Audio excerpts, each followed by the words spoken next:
Okay, hi viewers, எல்லோருக்கும் வணக்கம். அந்த தலைப்பு பார்த்தா விளங்கியிருக்கு உங்களுக்கு. அண்மையில் நடந்த மிகவும் பயங்கரமான நிகழ்வுன்னு சொல்லலாம். என்னென்னு சொன்னால், தன்னுடைய மனைவியின் தலையை வெட்டி கொண்டு தலையை கொண்டு போலீஸார் கொடுத்து தானே சரணடைஞ்சிருக்கிறார். வவுனியாவில் ஒரு இளைஞன். ஓகே, 35 வயது வரைக்கும், மனைவிக்கு 32 வயது. அவர் ஆசிரியர். ஓகே, நிறைய விஷயங்கள் இப்போ போகுது, சம்பவங்கள். மெயின் ரீசன் இந்த தொலைபேசி, இன்டர்நெட் தான் இந்த பிரச்சனை. ஓகே, என்னவாக இருந்தாலும் ஒரு உயிர் எடுக்கிறதுக்கு அவருக்கும் அதிகாரம் இல்லை.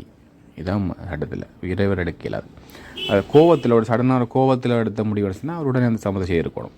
இந்த விஷயத்தை அரைஞ்சு அந்த வீடியோ அனுப்பினவராக இருக்கலாம், அந்த வீடியோ ஆதாரங்களை ப்ரூவ் பண்ணணும். வீடியோ சில உள்ளது சித்தரிக்கப்படக்கூடியாக இருக்கலாம், சரி கோவத்தில் நடந்துக்கலாம். உண்மையாக அந்த பண் செய்த தவறு தான். என்னோடய கணவனுக்கு இன்னொரு உண்மை நடந்திருந்தால் அது மிக பேர் மன்னிக்க முடியாத குற்றம். ஓகே, அதுக்கு ஒரே வழி இவர் டிவோர்ஸ் எடுக்கலாம். ப்ரூவன்னு சொன்னால், அவருக்கு பிடிக்கலன்னு சொன்னால் டிவோர்ஸ் எடுத்து இவர் வாழ்ந்து காட்டலாம். ஓகே, இவரில் பிரச்சனை இல்லை, இவரில் பிரச்சனை இருக்கலாம், அது அவர் சொல்லாமல் விடலாம். நிறைய விஷயங்கள் இருக்குது. மெடிக்கலாக பார்க்கலாம், சட்ட ரீதியாக பார்க்கலாம், நிறைய விஷயமாக இதை அணுகலாம். சமூக வலைத்தளங்களில் மிகவும் வித்தியாசமான முறையில் போகுது. சில பேர் அந்த இளைஞரை பாராட்டுறார்கள், ஒரு ஹீரோ மாதிரி காட்டுறாங்க. ஒரு நான் நினைக்கிறேன் இவரை வச்சு ஒரு மிஸ்கேப் பண்ணப்பட்டிருக்குது. ஃப்ரெண்ட்ஸ்களில் நல்லா பிரெயின் வாஷ் பண்ணி இவரை இப்படி செய்ய அப்படி செய்ய, நீ கொண்டு தலையை கொடுத்தீங்கன்னா எனக்கு தண்டனை குறையும்னு சொல்லி. அப்படி இல்லை, அது சட்ட ரீதியாக பார்க்க நிறைய பேர் சட்டம் தெரிஞ்சால் இருப்பீங்கன்னு நினைக்கிறேன். உடனே கோவத்தில் ஏற்படுத்த ஒரு சடனாக பார்த்தோன்னே கோவத்திலேயே அந்த விஷயத்தை எடுத்திருந்தால் அது சட்ட ரீதியாக சில விஷயங்கள் கையாளப்பட்டு அவருக்கு 20 ஆண்டுகள் அப்படி தண்டனை கிடைச்சிருக்கும். அனைவர் நீண்ட நாட்களாக இருந்து சமாதானம் யோசிச்சு பிறகு பிளான் பண்ணி தான் கொண்டே அந்த கொலை செய்திருக்கிறார். இது கொலையாக தான் கருதப்படும். அப்போ இவர் சிறையில் மரண தண்டனை வழங்கப்படும். என்ன சொல்லாங்கன்னா மரண தண்டனை கொடுக்குற இல்லை. அப்போ இவர் 5-6 வருஷம் வழக்கு பிறகு இவர் இங்கே சிறையில் இருக்க வேண்டிய கட்டம் இருக்குது. ஓகே, அப்போ இவர் லைஃப் சரி, அந்த பிள்ளைண்ட இதுவும் சரி. இப்போ இது என்ன விஷயம்னு சொன்னால், இதை அணுகிற முறை இப்படி நிறைய சம்பவங்கள் நடக்குது.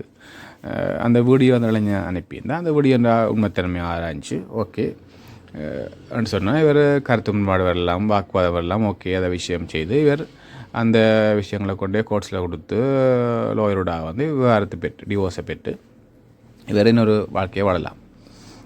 அவன் அப்படியே அந்த உடனே அப்படியே விட்டுருக்கலாம். விட்டால் அதில் பனிஷ்மெண்டாக இருக்கும். அப்புறம் அந்த விவரம் இல்லாமல் அந்த அந்த பாய்ஸும் இல்லாமல் அவள் கஷ்டப்பட்டு சமூகத்தில் ஒரு பிள்ளையான பேரை எடுத்து அவள் மிகவும் கஷ்டப்பட்டிருப்பாள். ஓகே, அப்போ இவர் அதை யோசிக்காமல் பிள்ளையான கைட் பண்ணப்பட்டாரோ, வேறு ஃப்ரெண்ட்ஸாக இருக்கலாம், ஒரு கைட் பண்ண அப்படி இந்த முடிவு எடுத்துருக்காரு.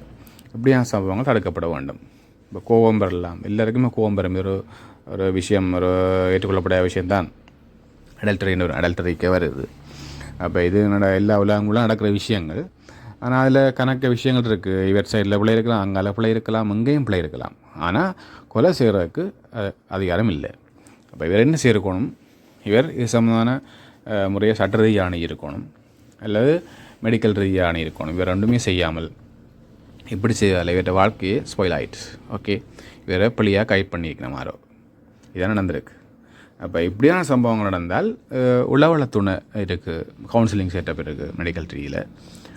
அதில் போய் நல்ல ஆலோசனை பெற்றுக்கொள்ளலாம், வேறு சட்ட ரீதியாக ஆலோசனை பெற்றுக்கொள்ளலாம். வேறு ஃப்ரெண்ட்ஸ் அவனோட காய்ச்சி இப்படி ஒரு சம்பவம் நடந்திருக்கு, என்ன செய்கிறதுன்னு சொல்லி கோவப்படாமல், கோவம் பெறும் கட்டாயம். கோவம் நீங்கள் ஆக்கிய பண்ணி பார்த்துறது கணவன் மனைக்கு சண்டை வர வழக்கம். இதில் சில வேளை இந்த குடும்பத்தை பிரிக்கிறக்காண்டி பிளான் பண்ணப்பட்டு கூட இந்த விஷயத்தை செய்திருக்கலாம். மாறும் இது உண்மைத்தன்மையை ஆராய்ச்சி அது ஓகே 100% உண்மைதான்னு சொன்னால் அதுக்குரிய வேறு ஃபைட் பண்ணுற நியாயம். அது கோவம் யாருக்கும் பெறும், எந்த ஆணுக்கும் அந்த கோவம் பெறும், அதை ஏற்றுக்கொள்ளக்கூடிய விஷயம். ஆனால் கொலை செய்கிறன்றது அதை ஏற்றுக்கொள்ளப்படும். கொலை செய்கிறதுக்கு எங்களுக்கு அதிகாரம் இல்லை. இறைவன் கொடுத்த உயிரை நாங்கள் எடுக்கிறது எங்களுக்கு அதிகாரம் இல்லை. ஆக அதுக்கான பனிஷ்மெண்ட்டு இது திருமணம்ன்றது ஒரு ஒப்பந்தம். நாங்கள் இடம் மனசார விரும்பிய ஒப்பந்தம். அந்த ஒப்பந்தம் நாங்கள் மீற சந்தம் மீறலாம். இது அடிமை சாசனம் இல்லை, எழுதப்பட இல்லை. ஓகே, அடிமை சாசனம் எழுதப்படுற இல்லை. கருத்து உண்மை யாருக்கும் பெறும், உளவியல் பிரச்சனை யாருக்கும் பெறும், கோபங்கள் யாருக்கும் பெறும். இந்த சைடில் மற்ற சைடில் பிரச்சனைகள் வர வழக்கம்தான். ஆனால் இந்த பாலியல் ரீதியான பிரச்சனை வரைக்கும் செக்ஸுவல் பிரச்சனை வரைக்கும் கணக்கு சிக்கல் இருக்குங்க. சாட்டிஸ்ஃபேக்ஷன், அதில் உள்ள அண்டர்ஸ்டாண்டிங்ஸ், நிறைய விஷயங்கள் மெடிக்கலாக ஆവശ്யம். அந்த விஷயங்களை கையாண்டுருக்கணும், ஒரு சரியான முறையில் அட்வைஸ் எடுத்துருக்கணும். அடுத்து இருந்தால் இந்த விஷயம் இவ்வளோ தூரத்துக்கு இந்த விஷயம் போயிருக்காது. இவர் தேவையில்லாமல் நிறைய பேரோட தேவையில்லாமல் கதைச்சு அவர்கிட்ட மிஸ்கைடை வச்சு கொண்டு இவர் முடிவு எடுத்திருக்கிறார். இது ஒரு இவற்ற வாழ்க்கையை ஸ்பாயிலாக போகுது. என்ற ஜெயில் வாழ்க்கைன்ற சும்மா விளையாட்டு இல்லை, மிகவும் கஷ்டமான. மற்ற இவருக்கு உள்ள சைக்காலஜியாக பிரச்சனை வரப்போகுது. இப்படியே இவற்ற வாழ்க்கை அங்கே போகுது முடிவு. ஓகே, ஆனால் இப்படி செய்தது உண்மையாக செய்திருந்தால் மன்னிக்கப்பட முடியாத குற்றம். அதை நாங்கள் ஏற்றுக்கொள்ளல. ஒரு ஆணை பெண் இப்படி ஏமாற்ற முடியாது. அது மாதிரி பெண்ணே ஆண் இப்படி ஏமாற்ற முடியாது. ஓகே, அப்போ ஆனால் அது சர்வசாதாரணம் நடக்குது. இப்போ என்னடா இந்த சோஷியல் மீடியா ஃபோன்ஸ் எல்லாம் இப்போ ஒரு சர்வசாதாரண விஷயமாக போய்கொண்டிருக்குது. இது சமூகத்துக்கு ஒரு பெரிய சவாலாக இருக்குது சமூக ரீதியாக. அப்போ இதை அணுகிற முறை சட்ட ரீதியான ஆலோசனை பெற்றிருக்கணும். மற்றது உளவில் ரீதியான ஆலோசனை பெற்றிருந்தால் இவ்வளோ தூரம் வந்துடாது.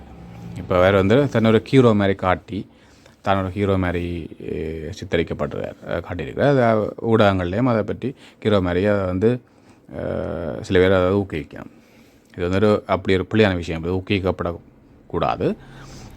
இனி வரும் காலங்களில் இதை வச்சுக்கொண்டு இது நடந்துட்டு அணுகுமுறைகளில் மாற்றிக்கொள்ளணும்.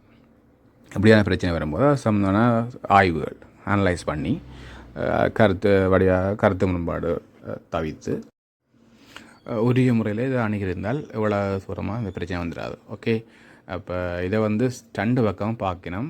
வடையோ ஆய்வு செய்து உளவியல் ரீதியாகவும் விஞ்ஞான ரீதியாகவும் ஆய்வு செய்து கருத்துக்களை பகிர்றது நல்லது. இனிவருங்கால சந்ததிகளை நாங்கள் பாதுகாத்துக் கொள்வது ஒரு முக்கியமான விஷயம். ஒரு பிரச்சனைகள் இஷ்யூ வச்சோன்னா நாங்கள் அது சம்பந்தமான ஆய்வு செய்து அடுத்த சந்ததிக்கு அதை நாங்கள் கொண்டு செல்லணும். நாங்கள் புள்ளியாக மிஸ்கைப் பண்ணோம்னு சொன்னால் இது ஒரு புள்ளியான ரீதியாக பார்க்கப்பட்டுரும். ஓகே, அந்த பெண்ணை கொன்றது சரியாக தவறான்றது சமூக ரீதியாகவும் மற்ற விஞ்ஞான ரீதியாக சட்ட ரீதியாகவும் பார்க்கப்பட வேண்டிய விஷயம். இதை கமெண்ட்ஸ் போட்டோ இதை ஊக்கப்படுத்தியோ செய்கிறதால ஒரு பிரச்சனை பெறப்போகிறதில்ல. அவற்றை இளைஞர் லைஃபும் சில வாழ்க்கையாக போகுது. ஓகே, என்னுடைய சந்திக்கிறேன். பாய். ஓகே, பாய்.